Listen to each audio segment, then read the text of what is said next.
Welcome to episode 34 of Not Another Moto Pod, hosted by Sam Fury. This week we'll recap round one of the 2025 SMX playoffs from ZMAX Dragway in Charlotte.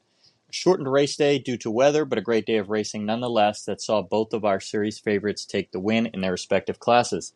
Let's get to it.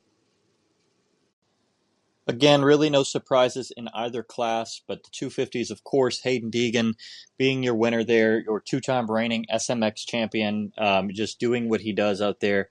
Got an okay start and just made an unbelievable charge towards Seth Hamaker, who led for a majority of this race. Hayden was down 12 seconds by the time he got into second place and really just put in an unbelievable charge to track down Seth Hamaker and win this race. We have seen this from Hayden before in SMX. He really shines here. It's really odd to think that this may be his best discipline, but he really puts it all together. We've seen it 3 years in a row, and obviously has just continued to get better year after year. We all know Hayden Deegan is the best racer in this class, but sometimes things don't quite go your way. And, the things that Deegan does in the SMX races in the past 2 years have just truly been unbelievable and really shown what puts him above everyone else. Second place on the day, a guy I was really high on going into the SMX playoffs, Seth Hamaker, rode really well, looked pretty good even after a scary crash in practice. Got the lead early, and looked to be like he was running away with it, obviously until Hayden put in that charge there, but hanging on for second place. He did get a points penalty only for jumping on a red cross flag, so he did not lose a position, but he did lose some championship points. Fortunately, probably not going to push him too far back. I believe he lost 5 points, so he goes from 39 points to 34. So hopefully that doesn't make much of a difference for him in the standings there. Third place was Joe Shimoda. Joe was charging really early. I think Joe probably could have won this race, or at least maybe tried to hold off Hayden had he gotten into the lead in an early battle with Seth Hamaker. He did make a mistake and kind of high-sided after hitting a tough block, trying to get inside of Hamaker. He did kind of rush the pass a bit. If he had waited just a while, it did look that he was faster on the track at least than Seth Hamaker. And I really would have loved to see Joe more up in the battle. He went back to about 8th place and fought his way forward to 3rd on a track that was really tough to pass on. He was actually 4th, Levi Kitchen actually was docked a position after jumping. So Joe went from 8th to 4th there, but was granted 3rd place again after Levi was docked a position and points after jumping on the same red cross flag as Seth Hamaker. But nonetheless, a great ride from Joe Shimoda. And again, I really think he may have something to show here. He's now 42 points, so he's 8 points back of Deegan in this. Again, would really have loved to see him be up there for the win. It really could have, a tight points race really could have been exciting. Obviously, with the double and triple points in the following weeks, it may not matter at the end of the day, but I'll be really interested to keep an eye on the points battle. 4th place was Levi Kitchen. Not a great start, but he did fight his way forward. He did actually look very strong. Kind of excited to see if we get this Levi back. Obviously, I have been down on Levi in the last couple weeks. Rode well at the finale of Pro Motocross, and hopefully we can see that speed that we know that he has here in these SMX races. Again, unfortunate, the weather did cut these short, so we did only run a 1-moto format as opposed to the traditional 2-moto format of the SMX playoffs. But again, these guys were all riding well and really would have been interested to see if we did have that 2-moto format would have happened. But I guess we have to wait until next week. 5th place on the day, maybe the shocker of the day, results-wise at least, Austin Forkner rode really good. 5th place, I think he was riding up in 3rd at one point, maybe even up to 2nd after Cole Davies went down.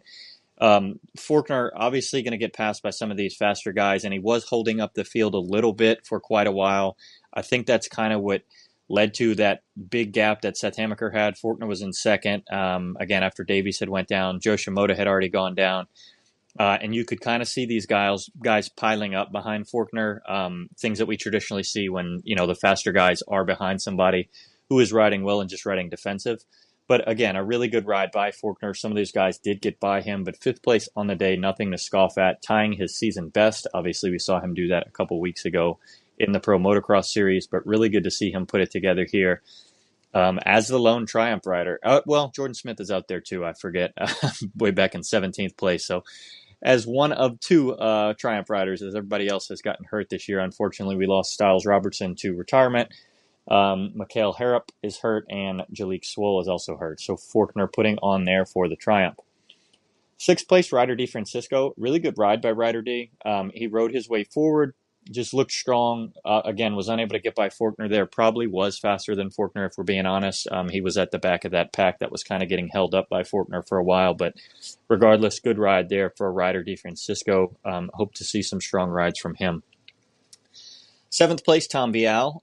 Tom Vial did have a pretty good start and did unfortunately go backwards. It looked like he made a couple mistakes and got past. And once he started getting past, he dropped pretty quickly, unfortunately. But seventh place after, knowing the issues that we've had the last couple of weeks with Tom Vial, it is what it is. Maybe he could have, changed some things and gotten better in the second moto. So I'm really looking to see what happens next week with Tom Vial.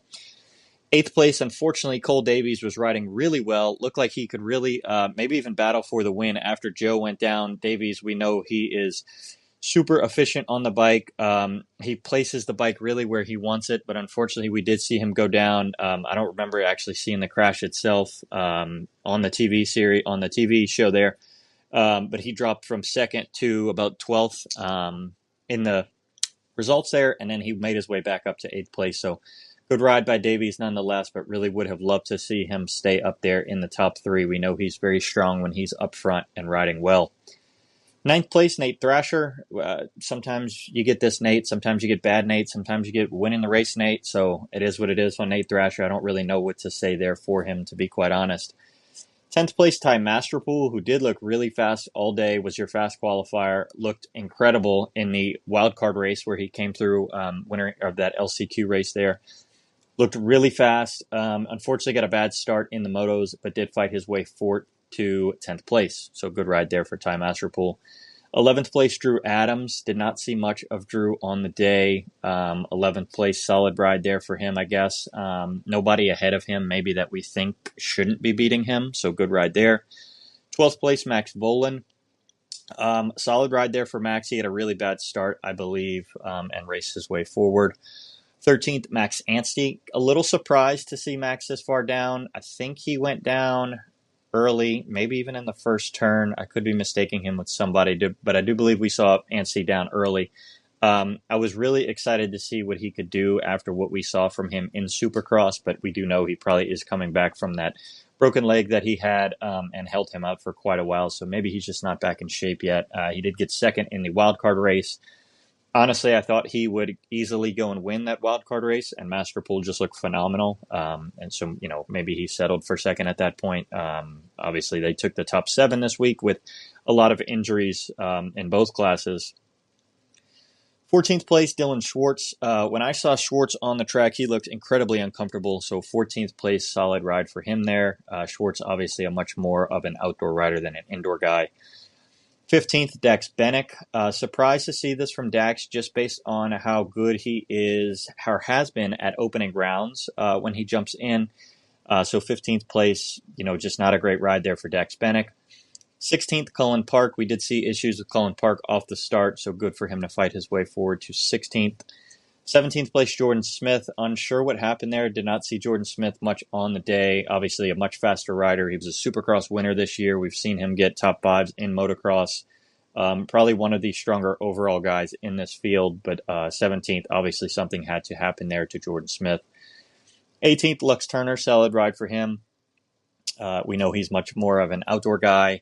19th, Gage Linville, solid ride there. We didn't see much of him in outdoors, only popped in at a few rounds and scored some points. Much more of a Supercross guy, so not sure what happened there between the teammates with Lux Turner and Gage Linville. 20th place, Parker Ross. Again, not really sure what happened there with Ross. Didn't see much of him. 21st, Henry Miller. Good for him to get in. Believe he came in through the wild card as well. And 22nd, unfortunately, in last place was Garrett Marchbanks, who was coming in as your number 3 seed. And I was really excited to see. We saw him crash. He did cause the Red Cross flag and was down for quite a while. Heard it may be just an ankle. So hopefully he's able to come back for these next few rounds and maybe just shake it up in the points. Your point standings for the overall SMX championship now as they stand: Hayden Deegan 50 points, gaining to 25 as the number one seed coming in. And then, of course, getting the race win here, Joe Shimoda, 42 points. Seth Hamaker in third place with 34 points, Tom Bial with 33, and Levi Kitchen in fifth place with 29 points. Obviously, that's quite a jump down to fifth place already. We really only maybe have an eye out for maybe these top three. Even a 16-point gap between Seth Hamaker and Deegan in first place is quite big there. But these are the guys, maybe the three guys that I expect to battle this thing out now. Again, with the double and triple points next week, maybe this all could change. Jumping over to 450s, and surprise, Jet Lawrence wins again. He did the Jet Lawrence thing where he gets out front early, holds that 2-second lead for the entire race, makes everybody feel like they can pass him, knowing that they can't even catch him, and just wins the race and looks great doing it. He did actually get caught on the jump by Chase Sexton. Chase had a better start than him, and Jet was able to sneak inside and officially get the whole shot from there. He just kind of held that lead. Second place was Chase Sexton. Chase rode really well. Again, after getting passed by Jet there, I think he was riding around in fourth place for quite a while. Was able to get by Ken Roczen into third, and then we saw a crash from Eli Tomac late in the race as Chase was kind of closing in a bit there. Would have been a really good battle to see if Chase could have gotten around Eli late in that moto. Again, Eli going down kind of gave that spot to Chase, and Chase put in a little bit of a battle, put in a couple heater laps to try to get up to Jet, and just was unable to do so. But a really good ride nonetheless there from Chase Sexton. Third place was Eli Tomac. Eli looked really strong, did keep Jet in check the entire race, again, until he went down there. He didn't just miss the rut and just kind of tipped over, was able to get back up, still ahead of Hunter Lawrence, who finished in fourth. But again, a really strong ride there from Eli Tomac, and really excited to see that the top three guys in this class all looked very strong, even at a very difficult racetrack. Fourth place was Hunter Lawrence, who, known for his starts, obviously, did not get a great jump off the line and did have to fight his way forward a bit. I believe he was in seventh or eighth maybe, fought forward to fourth place, just could not get up to the rest of the guys, but looked really good nonetheless. Fifth place, RJ Hampshire. RJ was kind of in the same boat as Hunter, honestly. Fought his way forward. Did look strong as well, but maybe not as fast as I expected. Kind of the same there for RJ and Hunter. I kind of expected them to be maybe closer to Eli and Chase. Maybe not Chase, but maybe definitely Eli. But again, just really strong riding from the top five guys who we kind of expected to be the top five guys in this class. These are all the guys that I talked about last week on the preview pod. These guys, as well as Justin Cooper, who came in as the number one seed, but Justin Cooper, of course, went down on the start and was in dead last. Sixth place was Ken Roczen. Really solid riding there from Roczen. He looked fast early, surprise. That is obviously his forte. Did drop back a bit, but again, the guys he got passed by, Chase Sexton, Hunter Lawrence, RJ Hampshire, not guys to scoff at. So really solid riding there from Ken Roczen. Obviously not the guy that we saw in the 2023 playoffs, the guy going in there fighting for overalls, but a good solid ride there in sixth, knowing that he has limited time on the bike and is just kind of coming back. Seventh place on the afternoon, Cooper Webb slotting in right where he was when he left the motocross series, to nobody's surprise. This is kind of where he fits in this class when we're not talking strictly supercross, right?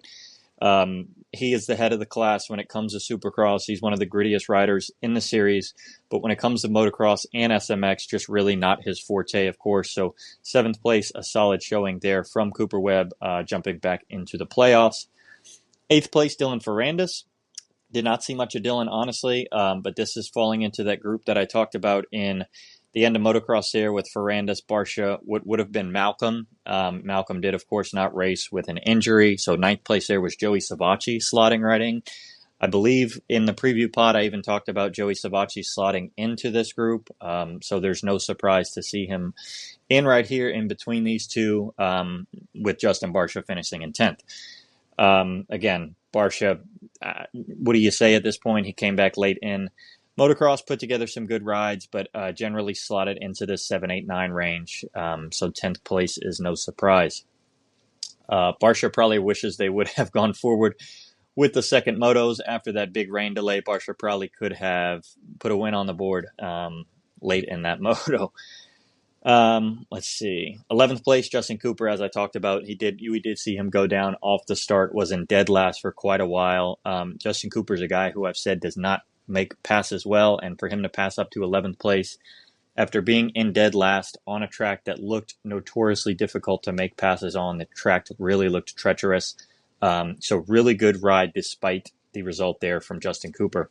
Unfortunate there, but he is going to lose a lot of points in the championship. Obviously had the lead there. He's now going to be, well, I guess he's only 11 back officially of Jet Lawrence, so this may not make too much of a difference. This kind of harkens back to the first year of SMX where we saw Jet Lawrence finish like 9th place and Chase go and get the win, and Jet was still able to win that series after the double and triple points. So maybe this 11th place doesn't hurt Jay Coop too much if he can find his way back up to the top with the rest of the guys. 12th place was Benny Bloss. Solid ride there from Benny Bloss, who did look good all day. 13th, Justin Hill. First time we've seen him in a while, so a solid ride for him. 14th, Guillaume, who was, I believe, in 12th, we heard, and went down late in the moto. Honestly, pretty good for Guillaume, who is obviously a motocross guy riding a mostly stock Honda over here essentially by himself. Really good for him to go get 14th place. 15th, Shane McElrath. I'm a little shocked that McElrath wasn't higher up. Obviously, we saw him struggle a bit in motocross in the few races that he popped in, but Shane is more of a supercross guy, so a little surprised to not see Shane higher up and maybe closer to Savacci, Barsha, and that group. 16th place, Dean Wilson, coming off the bench, getting the final spot. Actually, may have passed Pap late in the end of the wildcard race to qualify there. But he did not look great in the wildcard race, truthfully. So 16th place, good way to finish out in the main event. 17th, Mitchell Oldenburg. I don't know what to say about Oldenburg, honestly. He had some really good rides during Supercross. Obviously, we don't see him during the motocross series, so him just jumping in may not be in the best of shape at the moment. Obviously, the track, again, was pretty treacherous and probably not up his alley. 18th place, Cody Schock. This is one that really surprises me a bit. Schock was really good in the 250 class in Supercross. He looked pretty good aboard the 450 in the motocross series, and we know he's a good starter. And unfortunately, I believe he went down off the start or went down very early because he was in last and was only able to fight his way back to 18th place. So I look for a big bounce back from Cody Schock next week. 19th place, Harry Kulas, not great in Supercross, really good in motocross. So, putting it together for a 19th place, at least scoring some points there and getting into the motos through the LCQ. 20th, Mitchell Harrison, good ride for Harrison, I guess. I don't know. He's up and down. Some weeks he's 20th, some weeks he's 10th. Good enough, I guess, at this point. We'll see what he does next week.